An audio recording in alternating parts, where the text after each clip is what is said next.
There are two purposes of a persuasive speech: to convince the audience and to activate the audience's behavior. Now, I think it's safe to assume that almost everyone has a general understanding of what persuasion is, and if you don't, that's alright, I'll give you a definition. This definition is from Osborne and Osborne, and they define it as the persuasion is the art of convincing others to give favorable attention to our point of view. And that in itself is true, because whether we'll admit it or not, we have at some point in our lives convinced someone to do something or not to do something. Now, I'll admit I'm guilty of persuading my siblings, my younger ones, because my older ones won't do it, of a lot of things, but especially with bribery because they won't do it otherwise.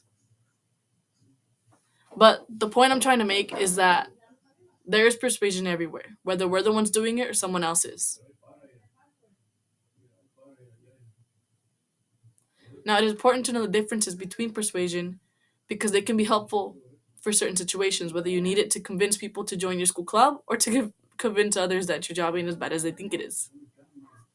I personally think that knowing when to convince someone and when to actuate someone's behavior is extremely important because you'll know when someone's doing it to you or when you'll need it for a sales pitch or a job. But in persuasive speeches, there are two subcategories. The first one is to convince. This one is mental. This one is I'm trying to convince you to do something, to change your morals, to your views, into something similar to mine. So, for example, I can say that this water bottle here is safer for the environment than those plastic ones out there. So, I'm trying to convince you to get this one rather than those ones that are already being sold. And to actuate is to change someone's behavior. That is more physical than it is mental because you're trying to get someone to do something rather than making them think a certain way.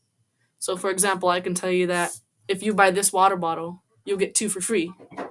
And the two for free thing is trying to say, like, hey, buy this one and not that one. And in summation, there are two concepts within persuasion that are different from each other, even though they carry some similarities. One of them is to convince, and the other is to actuate, to change someone's behavior. Now, let me end this by saying that you can persuade anyone of anything, now that you have a deeper understanding with the concept of persuasion.